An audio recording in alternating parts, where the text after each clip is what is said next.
A semana que termina foi marcada pela radicalização do discurso presidencial de Jair Bolsonaro em relação à pandemia do novo coronavírus.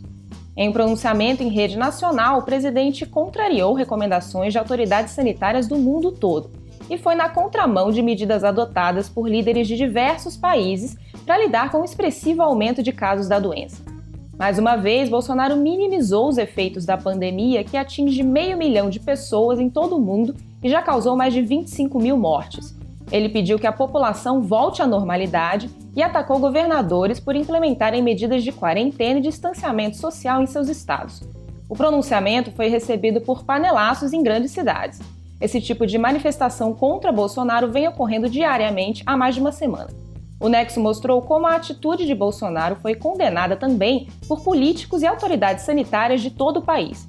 Os ataques a governadores resultaram em uma queda de braço entre os chefes de executivos estaduais e o presidente, como mostrou o podcast Durma com Essa.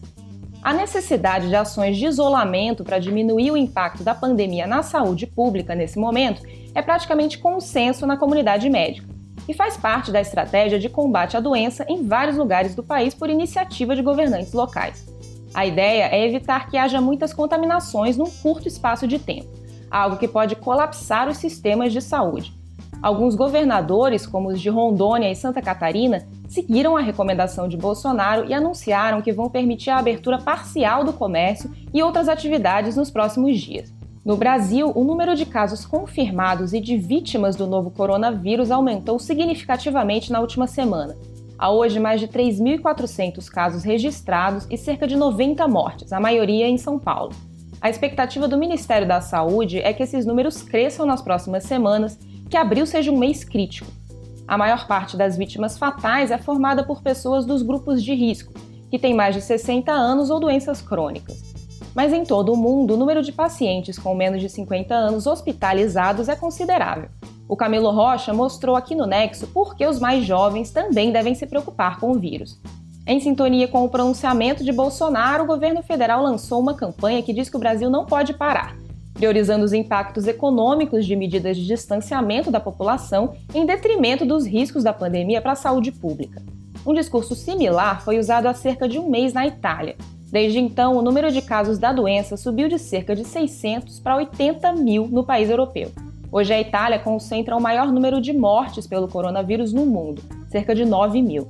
Governantes italianos que apoiaram a volta à normalidade na época, como o prefeito de Milão, hoje admitem que erraram.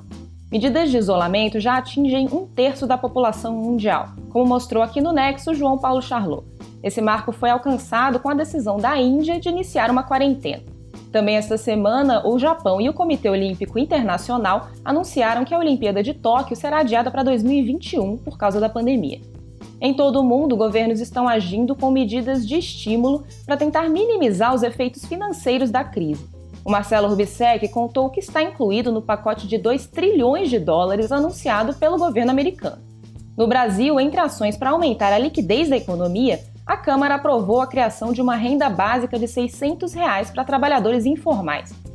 Durante a cobertura da pandemia do novo coronavírus, o Nexo tem um boletim por e-mail de segunda a sexta, com uma seleção de textos e atualizações do número de casos. Para se cadastrar é só entrar no site do jornal, onde você também lê essas e outras notícias. Todos os conteúdos sobre o coronavírus estão com acesso livre. Toda sexta-feira nós fazemos um resumo das principais notícias aqui no Extratos da Semana. Se você gostou, dê um like no vídeo, inscreva-se em nosso canal e assine o Nexo Jornal.